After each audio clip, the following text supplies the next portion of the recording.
Hey guys, welcome back to Heiko Shaves. So here is the promised shave with the Homelike Taiga, which I had already announced in the previous video. But before we get started, let's do some housekeeping. So I mentioned in the previous unboxing video that I missed an item. I had taken it out of the box, so it wasn't there when I made the video. So let's do this real quick. It's a clear little box, non-branded, but in here is a Fazan Bakelite razor, and this one is an open comb slant. Fazan, I am not 100% sure on the company's history, but they were definitely making products throughout the 40s here in Germany into the 50s. I don't know exactly when this razor was made. Here at the very bottom it says Fazan twice. I don't know exactly when it was made. I know that early 60s they stopped production. I think they were actually bought by Wilkinson. So, you know, the big razor companies, Wilkinson and Gillette, they were swallowing up all the smaller ones. So, yeah, no longer in production. And it's somewhat of a collectible, even though you still see a lot of Fazan razors out there in the wild on eBay. And sometimes you get them in the original box. This is a case that Artur put around it. So I appreciate that, Artur. So now I have a open comb slant razor made by Fazan in Bakelite. Some people call Bakelite this high-tech plastic, but it isn't really high-tech at all. It was the first industrially used plastic. Was, I guess, patented or invented in 1907 by a guy from Belgium, Mr. Bakeland, I want to say. But he was working and studying in the United States. So in New York City, I believe, he patented that plastic, and then it became, you know, a mainstay in the industry because they suddenly had another material available to you know, replace more expensive metals. Especially in the 1930s and 40s during war production here in Germany, having plastic available for razors was probably good because all aluminum and zinc and copper and whatnot was all used for war production. So yeah, that's Fazan.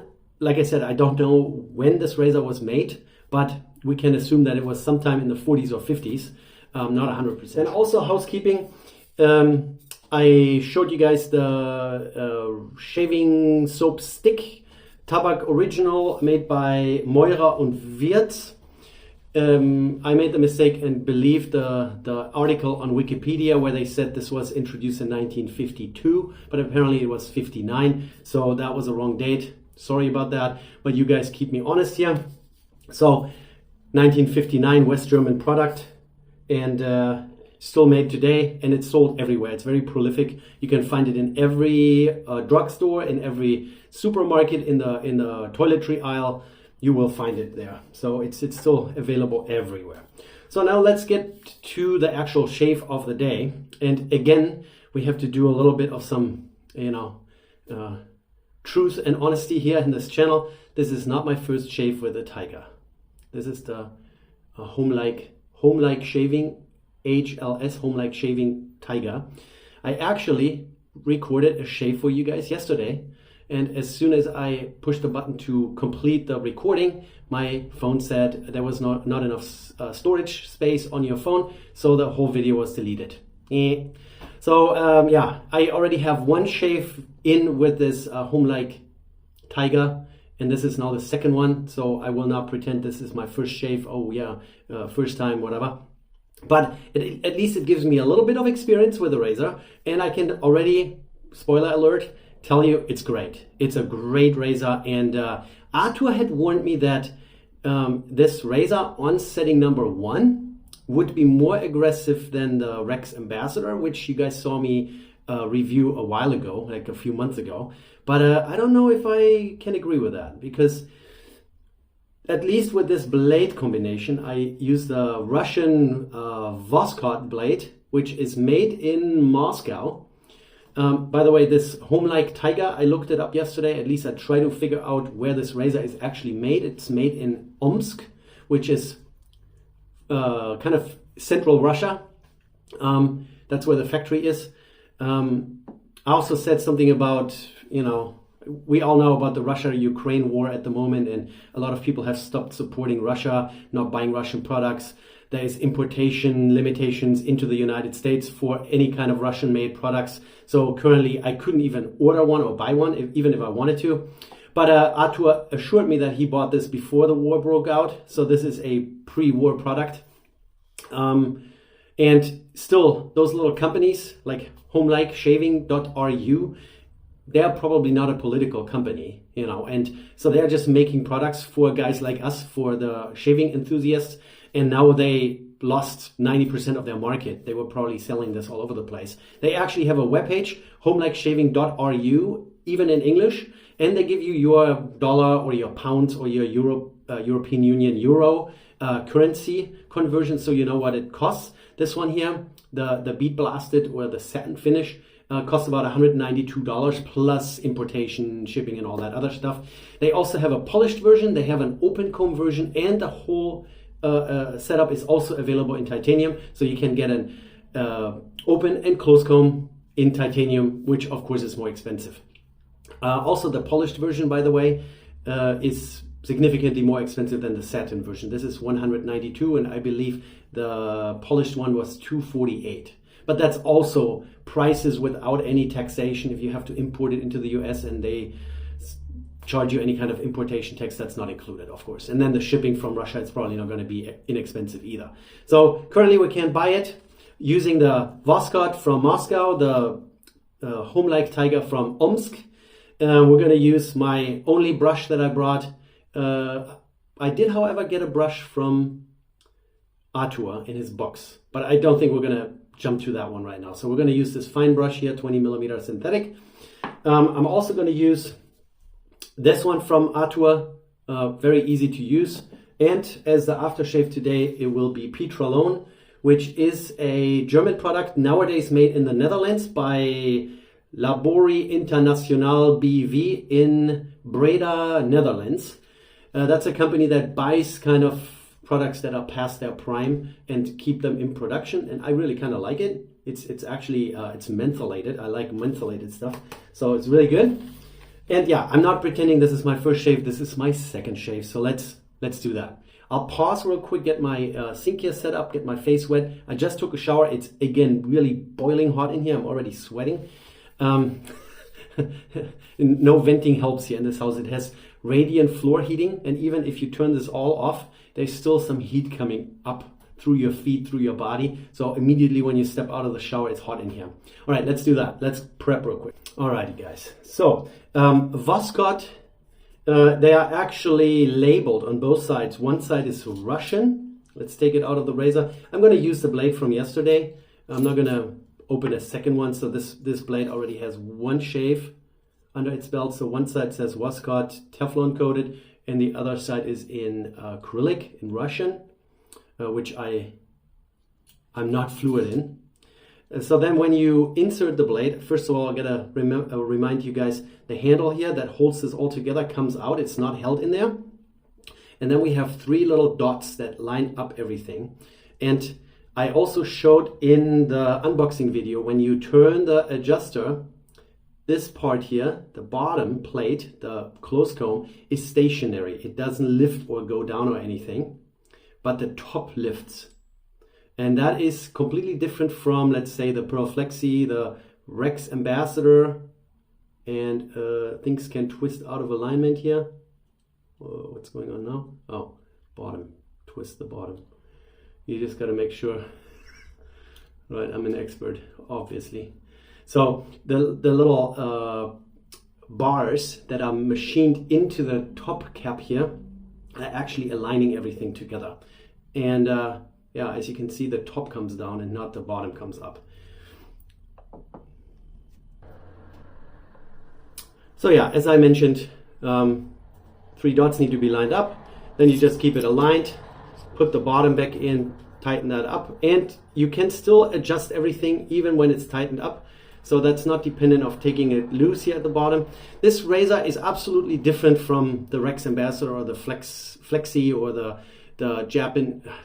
Chinese Yachi razors, due to this different technique of adjustment. The blade is already in there. Now I'm just going to get some water in my face. And now we're gonna grab this one here, and you just need to rub a little bit in your face. Actually works really well. And Artur told me this here is an older production shave stick that has tallow in it, so some animal product. And nowadays they changed the recipe to exclude tallow from the shave stick. And I have a Tabac original shave stick at home that's probably new production, so we probably will have to do a little side-by-side lathering comparison. Oh, let's close the window. A little noisy here. So rubbed in the face, a little bit of water on the brush, and it lathers really easily. Those shave sticks, they used to be really popular, and it seems like Palmolive has already stopped making it. A few other ones have disappeared from the market. People don't buy them anymore because they want to lather from a pug or from a cream or whatever. But the shave sticks are actually really easy to use, as you can see. I'm making a mess here as well. Sorry, this is a little discombobulated here, this whole video. It's really hot in this bathroom all the time, and it's very uncomfortable. Even though I have the heater completely turned off, and I don't know how to fix this. So yeah, that's why I don't like to shave or do a shave video right after I shower. Like some of the guys, like Sinatra Lennon, he always takes a shower and then shaves. I just can't do that. I guess I'm too hot-blooded. Start sweating so easily. All right, that looks pretty good. So we have the one-time used Rasiert in here, set at number 1, from experience from yesterday's shave that never made it to YouTube. I can tell you that we're gonna crank it up to 2.5. Artur warned me that this would be more aggressive than the Rex, but I don't know.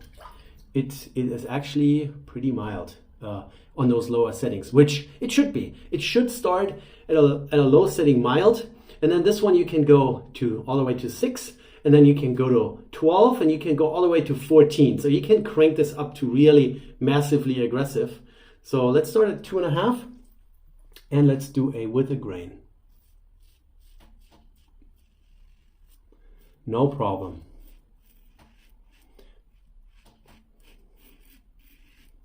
Feels comfortable enough.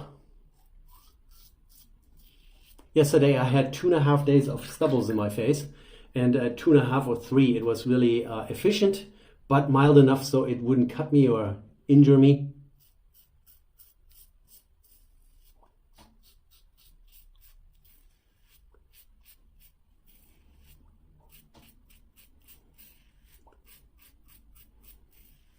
Absolutely no problem. I can probably, let's do 3.5, just for experiment purposes here. Yeah, no problem. So on this adjustable razor, you will find a setting that's actually mild enough for you, I would say. Nicely rounded off edges here, so you're not scratching yourself while you go around your nose or your ears. Nicely lined up. Oh yeah, we haven't looked at the alignment. So here at 6, all the parts are parallel. This is how it should be. So let's go back to a 3.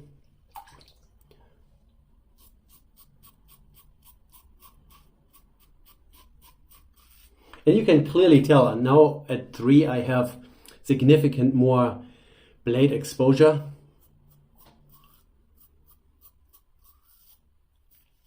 Than at a 1, for example.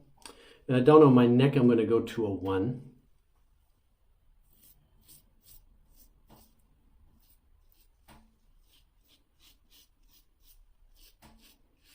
I just went over my Adam's apple and I didn't cut myself. So this is good, at least in this blade configuration. You know, Rasiert with this razor. I guess they are both made in Russia, and maybe they kind of designed the razor for that blade. Very good. And it wasn't any different yesterday. I just had a little bit more stubble in my face, or I should say significantly more stubble in my face. So now you can just keep lathering with whatever you have on your brush, or you just take the stick one more time and add a little bit. Very easy to lather this stuff. And I really have to find out now if this new recipe without tallow in it, if that is any different in lathering performance. I mean, overall, I don't mind having a vegan soap recipe as long as it performs well and as long as it doesn't agitate my skin.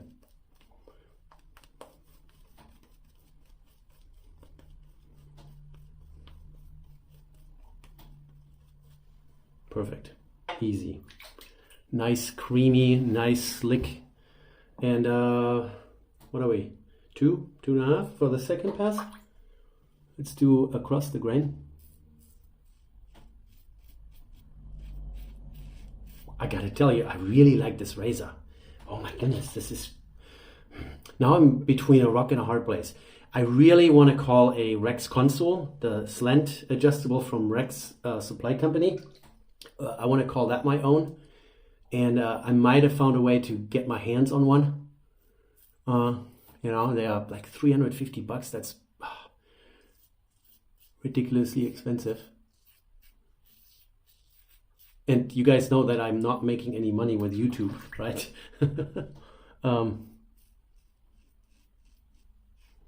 So a Rex console needs to be part of my permanent cast members. And then the Homelike Taiga is really high on my list too. It shaves really well. It doesn't cut me. It's very balanced. It is heavy. I do not have a scale here available, but if I find the weight somewhere, I'll put it here on the screen somewhere, okay?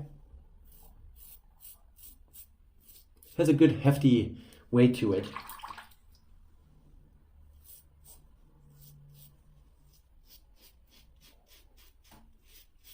And it takes a few more design cues from the French Gibbs razor. That is no longer in production. But I think I mentioned that there is a company in the US, Heritage Gibbs, I think, or Heritage, that at least for a while made a homage or a clone of a Gibbs razor. Oh, by the way, the original Gibbs razor, the French Gibbs razor, does not use standard DE blades. They had their own format. So if you would have a standard Gibbs razor, you would have to modify your DE blades. I think you have to cut out a piece or like an edge or whatever. So they had a little bit different alignment pattern, those Gibbs blades, and they were not compatible to the standard Gillette design. And that might have been the reason why they went out of business. You know, if you're trying to do something too different to everyone else and you're not falling in line when it comes to blade standards, then, you know, that's why I think that's one of the reasons why the injector razors by Shig and by PAL and who else, they all eventually stopped making them because people, you know, you can buy a DE blade cheap, or you can buy an expensive injector razor, and a lot of people just don't want to do that. So the more unique you are in your design, the higher the chances are that people are not going to accept it because they have to change whatever they have been doing. So if you can make a single edge razor like the Leaf or the high proof razor from Montana or Idaho, I'm not sure. They just came out with a single edge razor that also uses a half blade, then that's a good idea because the DE blades are inexpensive. Everyone has them already. All right, stop the rambling. Let's lather up again. So let's see if we have enough soap left in the brush. I think so. And do a third pass against the grain. And now we can go to a 1 and have a really mild setting. I really like this razor. This is unbelievable. I'm not overplaying this. I have now shaved with the Rex Ambassador, with a Perflexi, with all those Yaki razors, the brass, the stainless, the zinc. I have shaved with the Rex Console, which I really like. And now this Homelike Taiga. And as I mentioned, they do have a polished version. So maybe the polished would feel even slicker than this, but I cannot find anything wrong with this razor. Takes a few more cues from the Gibbs, has a different adjustment mechanism. So Rex, this one goes up and down, and this one goes up and down. I really like it. Let's put it to 1 for the last, and let's go against the grain. As you can hear, there's still some stubbles.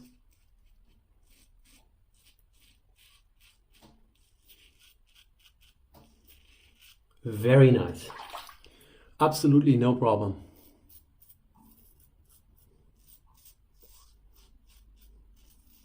I gotta say that as I progress in my shaving career here,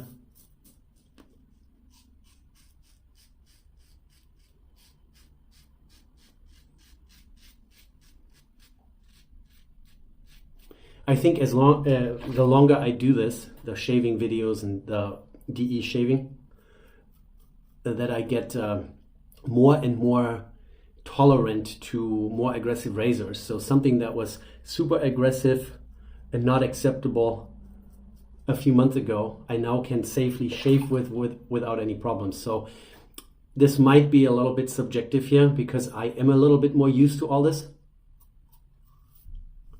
And it could be that if I would have taken the same razor in my hand 2-3 months ago, that I would have told you something else.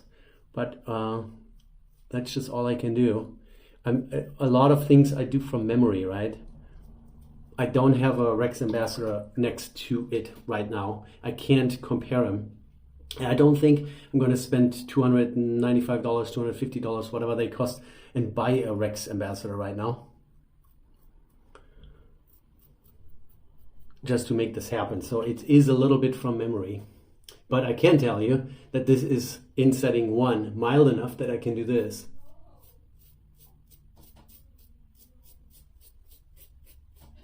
So very good. No problems, no irritation. I get a very smooth shave out of this. Oh, I missed a couple up here. Again, very nice. So very good. Let's rinse off.